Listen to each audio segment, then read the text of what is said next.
Vitamins and preventing disease in Dr. Bob Arnott's series, Alphabet Soup, the truth about vitamins. And from the Hollywood Pet Desk, Steve Kometko introduces us to Mary Tyler Moore and some of her personal favorites. And welcome back to one of our personal favorites. Well, thank you You've been gone very much. for a couple of days. Off for a couple of days. Did I see that right yesterday? Was Mary Tyler Moore's dog singing to her on this broadcast? I think they were singing to each other. Singing to each other. Oh, okay. Wow. In a very high register. Maybe we'll get a chance to see more of that. You were not hallucinating yesterday when you were watching our show. Coming up in this half hour, the grim job picture for this year's college graduates and what they can do to improve their chances.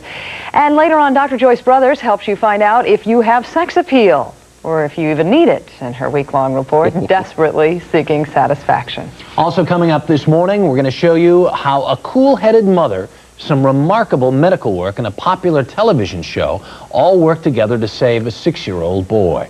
Now here's Mark McEwen with our first glance at the weather this morning. Good morning. Good morning, Paula. Morning. Welcome back, stranger. Good to see both of you this morning. All sing with me, look at me, I'm as helpless as a kitten in a tree. That's Misty by Johnny Mathis. You're going to see a little mist up in the northeast this morning. If you see Johnny, call. We've been looking for him. You may need a windshield wiper or two, intermittent. Look at that warm down in the southwest. A little rain in the southeast and some gray clouds up across the northern Rockies. We'll tell you about all that coming up. Singing Johnny Mathis early in the morning. Paula? A little too early for that this morning. Never too early for Johnny Mathis. Thanks, Mark. Time to get caught up on the news now. NASA officials have given the go-ahead for a history-making space rescue attempt. After failing to gain control of a stranded satellite in 2 previous spacewalks, 3 members of the Endeavour crew will make one last effort today. It will be the first 3-man spacewalk in history. They hope to grab the satellite by hand, attach a capture device, and pull it into the cargo bay. There it will be fitted with a new booster rocket and hopefully redeployed. In Los Angeles this morning, things are slowly returning to normal. 4,000 National Guard troops sent in to help put down the rioting are now leaving. Governor Pete Wilson says the remaining 6,000 will be pulled out gradually. 4 men face arraignment today, and 6 more are being sought for the beating of truck driver Reginald Denny.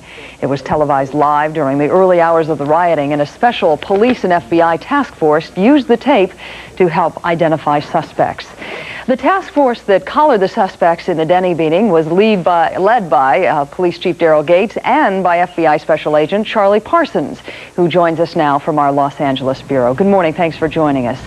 Good morning. Mr. Parsons, if you would describe to us how the LAPD and the FBI work together in bringing about the arrest of these suspects and what you plan to do in the future.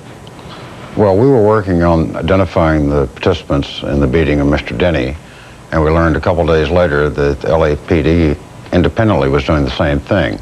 So I called Chief Gates, we put our people together, which led to the successful identification and development of probable cause to arrest the 4 individuals.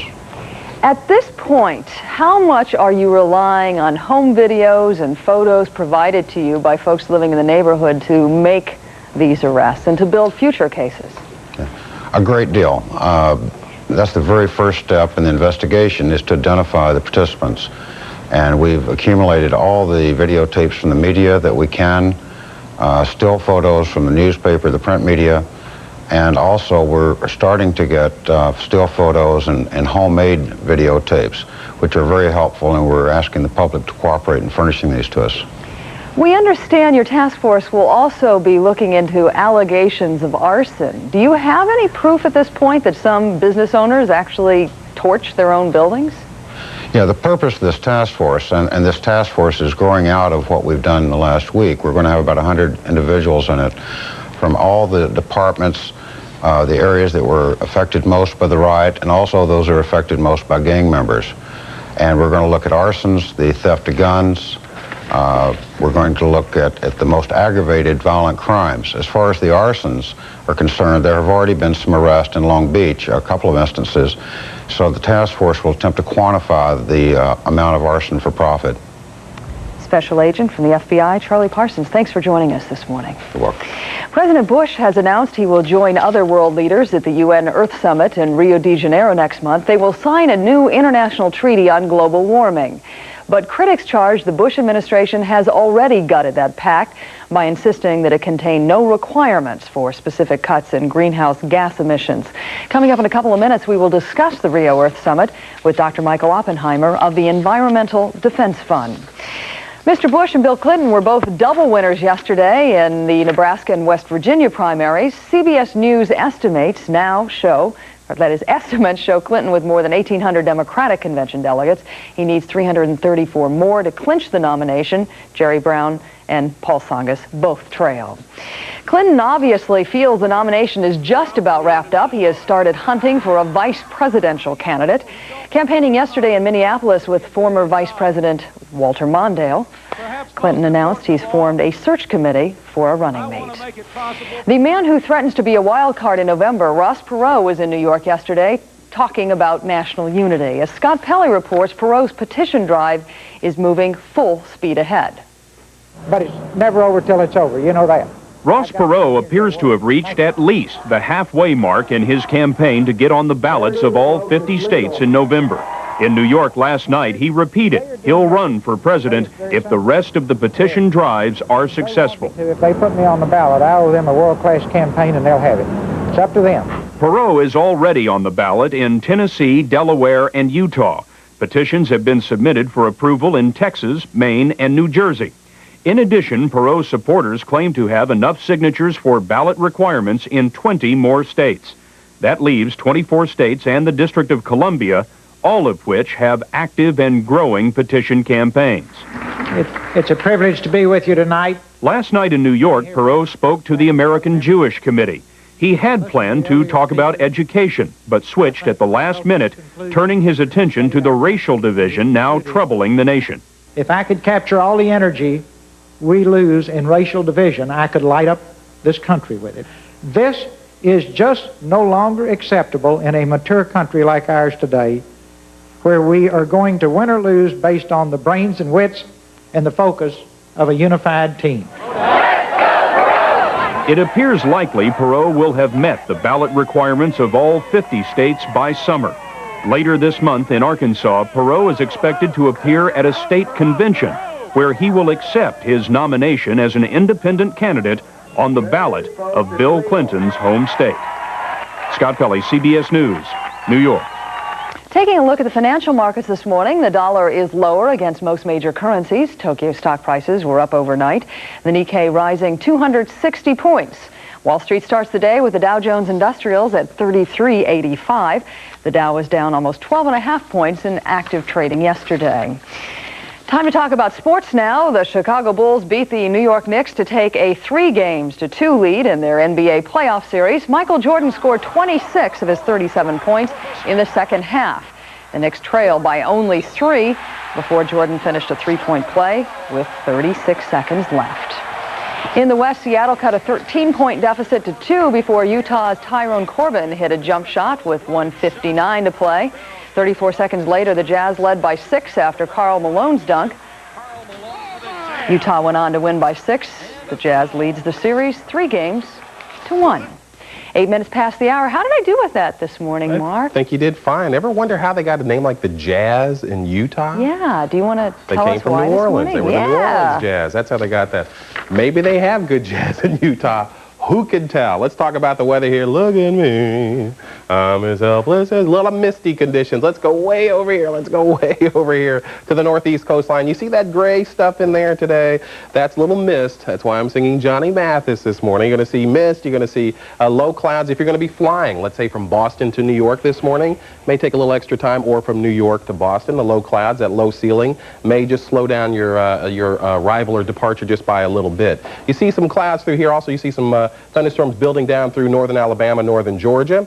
Also, a little, not too bad through the middle part of the country. As you get out to the west, through the northern Rockies, you see clouds sort of broken up through there. Not too much precipitation in these clouds. You just see clouds. not rain in these clouds right here. Let's see what's underneath these clouds today for your Wednesday in the big city or the small city. 66 will be the high today in New York. The reason why I point that out, even though you will see some clouds and low fog today, not going to be too bad. A little drizzle in there as well, just to make your day interesting. Come down a little bit further to the south. You're going to see some thunderstorm activity scattered across the south. There's a little sliver of sunshine. You really can't see because of the blue dots in there, but you'll see along the coastline some gray, a little sunshine, then some showers that pick up as you get a little bit closer to the Great Lakes. Scattered thunderstorms down through the south. 65 will be the high today in Chicago. As you get out to the west, as I mentioned, mostly clouds. You'll see a couple of little spritzy poos up there across the northern Rockies, spritzy poos. Scattered thunderstorms across western Texas. Get down through the southwest, real nice, and not too bad up in the northwest either. A high of 69 in Seattle. Johnny Mathis weather. That's a quick look at the national forecast. Let's take a look at your weather.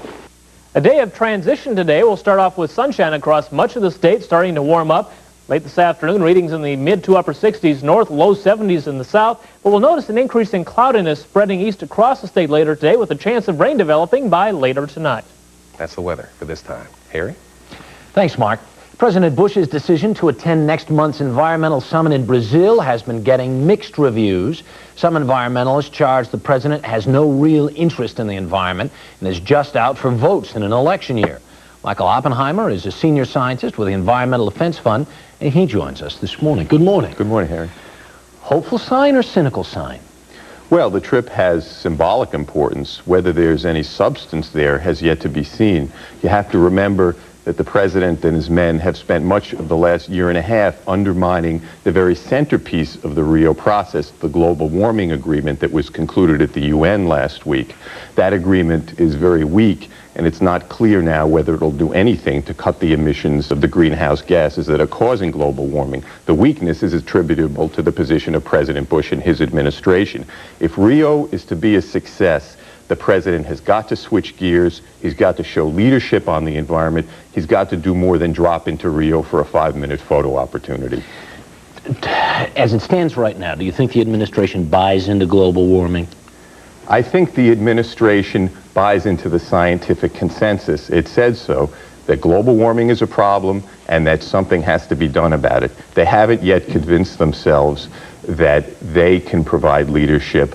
They're worried about the effect on the U.S. economy. They haven't heard and understood what other nations understand, namely dealing with global warming won't hurt the economy. It'll present economic opportunities, provide the opportunity to lead in new technologies, make the economy more energy efficient. Dealing with global warming, reducing those emissions isn't just good for the environment. It can help the U.S. It can diversify an economy. It doesn't have to close it down necessarily. At least that's theoretically the case. Help us put this in perspective to a degree. Help us understand what changed that allowed the president to go in the first place, because he's been saying no, no, no, no, no for a long time. Then as this sort of pre-agreement was finally made, he said, okay. What was the fundamental change there? I think really the president realized that he had to go, that if he didn't go, it would be a slap in the face to everyone else. The leaders of Japan, Germany, Great Britain, most of the world's powers are going to be there. How could the president of the United States not go? But he was waiting to see if there was a global warming agreement that could be signed. After all, the negotiation at the UN could have blown up completely. It didn't. There's a weak agreement, but to the president, that's better than no agreement at all. So the agreement basically says there is global warming, but we're not necessarily going to do anything about it. The agreement says there is global warming. We don't make legally binding commitments to do anything about it. We're going to think about doing things. There are some benchmarks for action. We'll set up a procedure which a few years down the road could lead to legally binding agreements. That's not enough, though. This problem, if it gets out of control, will dominate the 21st century. We have to solve it. We can't afford to let happen with global warming what happened with the ozone hole. We didn't act. Now, essentially, the sky is falling. Can't let that happen again. We've got to act now. A piece in the paper this morning about the Marshall Islands getting ready to evacuate all of the people there in case the level of the ocean goes up a couple of inches, for instance.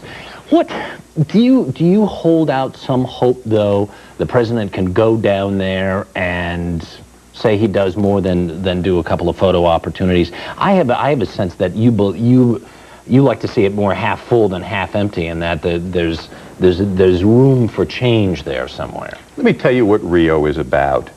The Rio meeting is about a thing called environmental security. We're used to talking about national security in terms of the military. In the 21st century, it's about not protecting us from military threats, but protecting us from environmental threats. The leaders of the world are going down there to announce to their ministers, to their bureaucrats, that every decision that's made, whether it's about economy, trade, technology, has to have environment at its center. Otherwise, we'll never get out of this mess. We'll never get away from global warming or ozone depletion. How can the president not provide leadership in that circumstance? It's inconceivable. Michael Oppenheimer, we thank you for coming in this morning. Good to see you again. Thank you. Paula? 15 minutes after the hour, next on CBS This Morning, what the class of '92 can do about the worst job market for college grads in decades. And stay with us in our next half hour when John Stair gets you money-wise. Dr. Bob Arnott continues this week's look at the truth about vitamins, and Gene Siskel reviews the new crime drama, One False Move.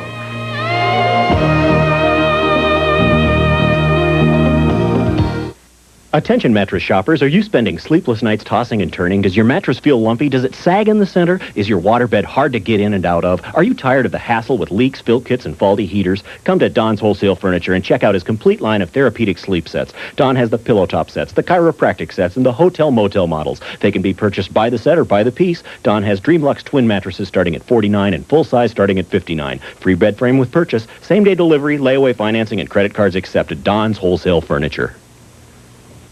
Catch spring fishing fever at Four Seasons Lawn and Sports Center in Ames. Now, through May, all Evinrude outboard motors, Lund boats, and Shorelander trailers in stock are at fantastic savings. For example, save up to $4,500 on complete packages including Lund boats, Evinrude outboard motors, and Shorelander trailers. Four Seasons is your place for friendly, reliable service. For over 18 years, we've specialized exclusively in Evinrude outboard motors, Lund boats, and Shorelander trailers. Make this the year for your new boat during spring fishing fever through May at Four Seasons Lawn and Sports Center, Ames.